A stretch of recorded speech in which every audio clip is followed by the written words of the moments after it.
Hello बच्चों, अस्सलाम वालेकुम। Welcome to Shahid sir's education point. बेटा कल मैंने क्लास अपलोड नहीं की थी because I was not seriously, I was not feeling well, so that is why मैंने क्लास अपलोड नहीं की। तो आई एम दिस टाइम अल्हम्दुलिल्लाह I am very much fine. So आज हम लेकर आए हैं और एक ज़बरदस्त लेक्चर जो कल का ही है, कल के लेक्चर से ही रिलेटेड है। जो लास्ट लेक्चर हमारा था that was Emile Durkheim, social thought की हम बात कर रहे थे बेटा। ओके, तो सोशल थॉट में हमने इमाइल डुर्खिम को लिया। इससे पहले हमने एक सोशल थॉट ऑलरेडी पढ़ा है, दैट इज़ ऑगस्ट कॉम्ट। तो आज हम बात करने वाले हैं इमाइल डुर्खिम का। तो इमाइल डुर्खिम के रिलेटेड मैंने एक वीडियो अपलोड किया, वहाँ पे हमने इसका डेट ऑफ बर्थ, इसका डेट ऑफ डेथ एटसेट्रा, तो मेन वर्क्स पे मतलब बात करी थी, राइट।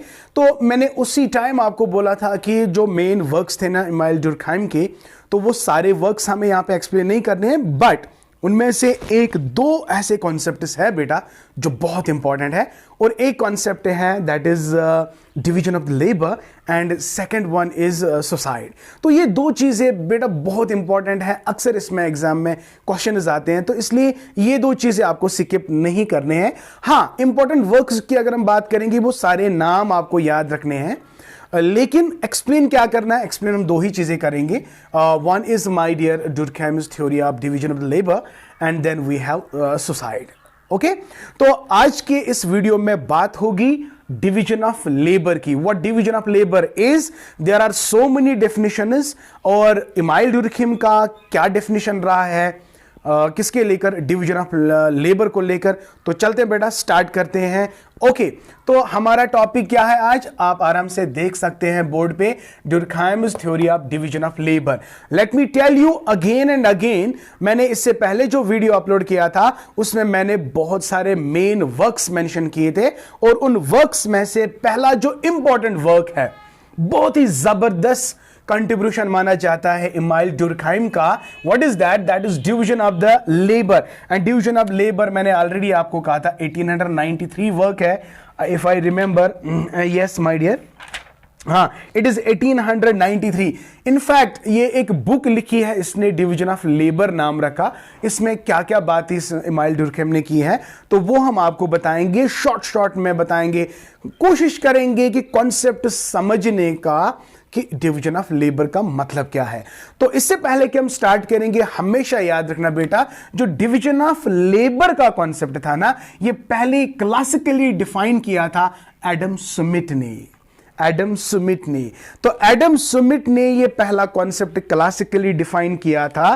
तो he talked about, simply describes जो वर्कशॉप और फैक्ट्री सिस्टम में होता है ना। देखो I will give this simple example कि डिवीजन ऑफ लेबर आराम से आपको समझ आएगा बेटा। सपोज कोई इंडस्ट्री है, कोई वर्क सिस्टम है, कोई मतलब फैक्ट्री है जहाँ पे बहुत सारे लोग काम कर रहे हैं। तो फैक्ट्री में बेसिकली क्या होता है, there is a production process, right. तो प्रोडक्शन प्रोसेस को बढ़ाने के लिए बेटा बहुत सारे मतलब पर्सन्स होते हैं। तो अब आप मुझे बताओ क्या ये पॉसिबल है कि एक ही पर्सन जो है वो सारा काम फैक्ट्री का संभाल सकता है? Obviously not. तो हमें क्या करना है, बहुत सारे जो पर्सन्स यहाँ पे हैं, हमें एक एक काम सबको देना है, एक एक काम सबको देना है। क्यों? क्योंकि जो प्रोसेसिंग है ना, जो प्रोडक्टिव है ना, वो इंक्रीज हो जाएगा, और आपका जो काम है वो जल्दी जल्दी खत्म हो जाएगा, और आपकी जो एफिशिएंसी है वो भी सही होगी, है ना। तो एक ही बंदा सारा काम ठीक से नहीं करता है, इसलिए there is a division of labour. Labour काम, फैक्ट्री में काम है, उसको डिवाइड करो, एक बंदे को एक काम रखो, दूसरे बंदे को दूसरा काम रखो, दूसरे बंदे को दूसरा काम रखो, तो सिंपल हो गया। तो अगर आपके पास प्रोजेक्ट वर्क है, प्रोजेक्ट को मतलब एग्जीक्यूट करने के लिए you must be there so many personalities, और आप इस प्रोजेक्ट को कंप्लीट करने के लिए एक काम एक को सौंप दोगे, दूसरा काम दूसरे को, तीसरे काम तीसरे को। तो by this you can very quickly and very efficiently you can solve your project. So same is the case with division of the labor. I hope beta you have got the point what division of labor is. अगर हम बात करेंगे meaning की, तो meaning से अगर हम बात करेंगे what is a technical definition my dear, simply अभी मैंने टेक्निकल ही तो बताया, it is a production process. तो किसी भी, it's a production process my dear. तो प्रोडक्शन प्रोसेस में बेटा आपको याद रखना है, it describes the production process में, किसी भी इंडस्ट्री में, किसी भी सिस्टम में, किसी भी फैक्ट्री में अगर आप लोग काम कर रहे हो, तो अगर आपका अलग अलग काम दिया जाता है तो इसका मकसद होता है प्रोडक्शन प्रोसेस का। तो this is a technical definition my dear. But क्या इमाइल डुर्कheim ने इसी को डिवीजन ऑफ लेबर कहा? बिल्कुल नहीं। नंबर सेकंड आगे हम आपको बताएंगे कि डुर्कheim का डिवीजन ऑफ लेबर का कॉन्सेप्ट क्या था, वो हम आगे बताएंगे आपको। लेकिन पहले समझते हैं कि what do you mean by the division of labour. मैंने क्या कहा? It was first defined by Adam Smith. Simply किसी भी ऑर्गेनाइजेशन में, किसी भी सिस्टम में, किसी भी फैक्ट्री में अगर हम काम करेंगे, मेन पर्पस क्या है? प्रोडक्शन प्रोसेस का। तो उस कॉन्सेप्ट को हम कहते हैं क्या? Division of the labour. तो अगर हम जेंडर की बात करेंगे, society is made up of on the base of gender we have male and female. तो male are different from the female so far as their concept is concerned, so far as their differentiation in terms of gender is concerned, sex is concerned. So this is also a division of labor. Society is divided into two parts, one is the male part, another is female part. So this is simply division between men and women. Okay, now coming to the next, that is social. This is very very important. तो social division of labour he basically concept है किसका? Email डुर्कheim का। तो social concept में क्या कहते हैं? हम असाइन करते हैं particular share of a common task, यानी differentiation of society as a whole. अब देखिए बेटा, on the basis of potential, on the basis of task, we are giving a task to the particular or to the specific group, assigning specific share of a common task.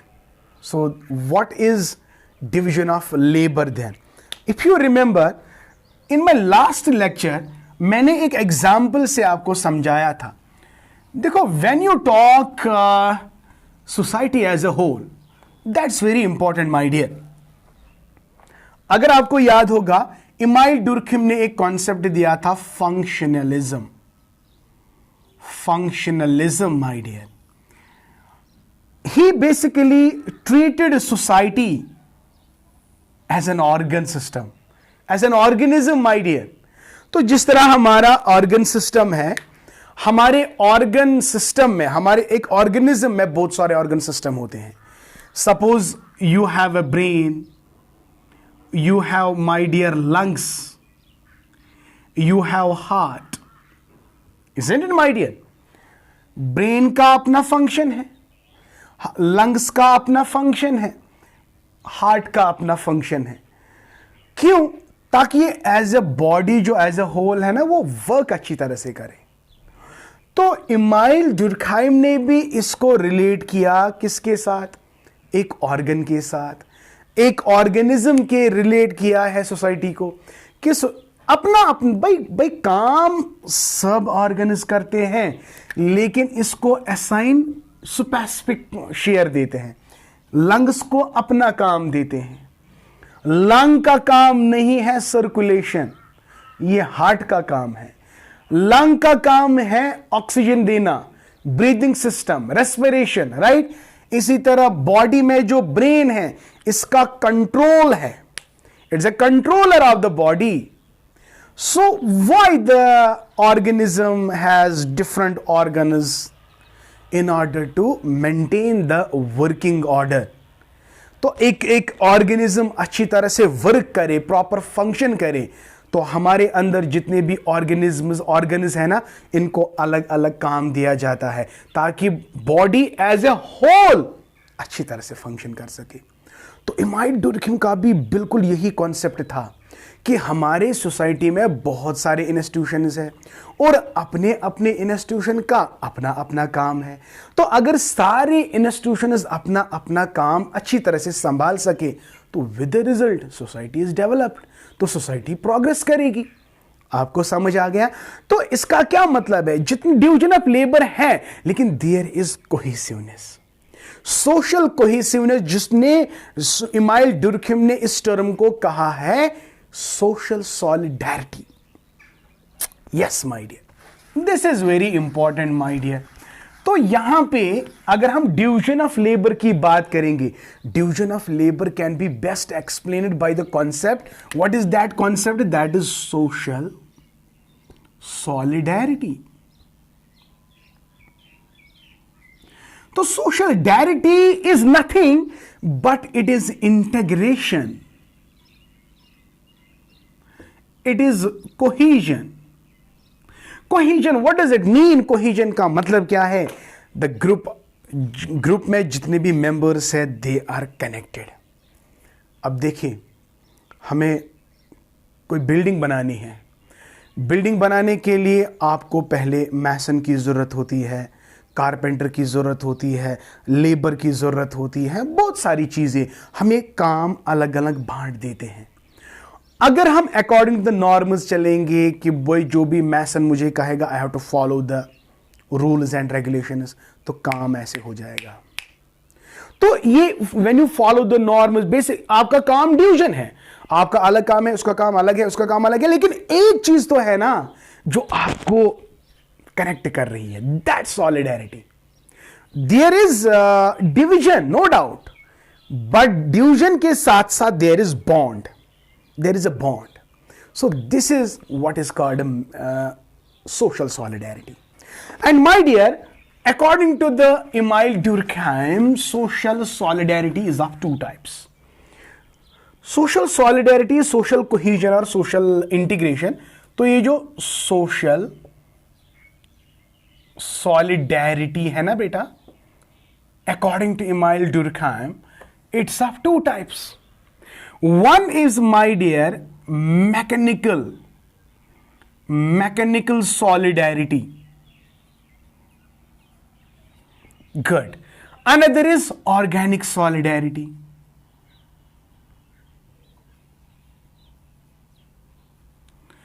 अब देखिए, mechanical solidarity में it is related with the primitive societies, और organic solidarity is the part of modern society. The differentiation is quite clear. यहां पे नॉर्मलेसनेस है, no sorry, collective conscience, यहां पे collective conscience नहीं है बेटा. तो चलते हैं बेटा, इनमें डिफरेंशिएशन दिखाते हैं आपको कि मैकेनिकल सॉलिडेरिटी का मतलब क्या है और ऑर्गेनिक सॉलिडेरिटी का मतलब क्या है. Okay, here we are. अगर हम बेटा बात करेंगे सॉलिडेरिटी की, तो मैंने कहा कि it is of two types. Mechanical solidarity, mechanical solidarity अगर हम पुराने लोगों को देखेंगे ना, जितने भी वहां पे लोग होते हैं ना, वो एक ही जैसे होते हैं. उनके नॉर्म, उनके बिलीफ, उनके ट्रेडिशंस एक जैसे होते हैं. There is no such a division of labour. तो जिनके सेंटिमेंट्स, उनके थॉट्स, उनके जो भी वट एवर वॉज देयर, तो they were collective there. So there was no division of labor, and most importantly they were more religious. पुरानी society की अगर हम बात करेंगे, तो यहां पे जितने हम आगे बढ़े साइंस एंड टेक्नोलॉजी का दौर आ गया, तो ये जो डिवीजन ऑफ लेबर ये बढ़ गया, और इससे क्या हो गया कि ये ज्यादा रिलीजियस नहीं रहा, अब ये सेक्युलर टाइप रहा. तो आप ये देख सकते हैं कि यहां पे मैकेनिकल सॉलिडेरिटी में it was based on resemblance, यानी जितने भी पीपल सोसाइटी में थे पुराने लोग, तो उनका अगर नॉर्म होगा ना, वो नॉर्म सबके लिए एक होगा. They will obey, each and every member will obey these norms and regulations. Right my dear. लेकिन अगर हम मॉडर्न सोसाइटी की बात करेंगे, मॉडर्न सोसाइटी में it is based upon your intellectuality. कोई इस नॉर्म को एक्सेप्ट करेगा, कोई इसको एक्सेप्ट नहीं करेगा. तो यहां पे डिवीजन ऑफ लेबर बिल्कुल भी नहीं था, एक जैसे एक ही प्लेटफॉर्म में सभी लोग काम कर रहे हैं. तो there is no division of labour. Solidarity का मतलब भाई यहां पे क्या है? It is oneness my dear. तो यहां पे आप देखेंगे it was the part of primitive society. It was a strong collective conscience. हर किसी का कॉन्साइंस एक था, दैट्स वाई कलेक्टिव कॉन्साइंस. लेकिन जितना ज्यादा डिवीजन ऑफ लेबर बढ़ गया मॉडर्न सोसाइटी में से, तो ये कलेक्टिव कॉन्साइंस जो है वो दूर चला गया. तो लो कलेक्टिव कॉन्साइंस. तो 3 पॉइंट्स बेटा यहां पे, 3-4 पॉइंट्स यहां पे आपको अच्छी तरह से समझ आने जाए. मैकेनिकल सॉलिडेरिटी में क्या होता है? It was based on resemblance, but it is based on division of labour. Division of, अगर कोई यहां पे कोई काम करता था तो सारे एक जैसा काम कर रहे हैं. तो नंबर नेक्स्ट, यहाँ पे ऑर्गेनिक सोसाइटी में, ऑर्गेनिक सॉलिडेरिटी में, so there is a great division of labour. तो हर किसी को अपना अपना काम दिया जाता था। यहाँ पे रिजम्बलेंस था, यहाँ पे ऐसा कॉन्सेप्ट नहीं था कि मुझे ये वाला काम चाहिए, ये वाला काम चाहिए। Everyone was to be followed by the certain norms, और वो नॉर्म जो था वो हर किसी के लिए रिजम्बल करता था। नंबर सेकंड, देयर जितना ज्यादा हम ये आपस में मतलब बॉन्ड स्ट्रॉन्ग करेंगे, उतना ज्यादा उनका जो कलेक्टिव कॉन्साइंस था वो बढ़ जाता था। तो highest rate of collective conscience किस में था? मैकेनिकल सॉलिडेरिटी में और ऑर्गेनिक सॉलिडेरिटी में there was low collective conscience, right. तो प्रिमिटिव सोसाइटी में प्रिवेल होता था और ये मॉडर्न सोसाइटी में प्रिवेल होता था। यहां पे it is highly religious, but यहां पे अगर हम आज कल का दौर देखेंगे, today we have what type of solidarity? It is organic solidarity, because we are highly secular, we are not purely religious. No, my dear, we are highly secular. So these were basically the two important divisions of social solidarity. तो कल जाके बेटा अगर आपका exam में question आता है division of labour, तो पहले डिवीजन ऑफ लेबर की आप डेफिनेशन दोगे, उसके बाद आप कहोगे कि division of labour can be best explained by the term what is that? Social solidarity. And social solidarity को जब एक्सप्लेन करोगे, it means cohesiveness, it means integration, cohesiveness, bond making, integration. So based on this social solidarity, Emile Durkheim has talked about the two solidarities. One is, my dear, primitive, another is modern. Primitive का मतलब है mechanical and modern का मतलब है organic. Primitive में there was no division of labor, but here it is based on division of labor. And number second, it is based on resemblance, it is based on division of labor. And second, strong collective conscience, यहाँ पे lesson और low collective conscience, यहां पे primitive, modern, and highly religious, यहां पे highly secular.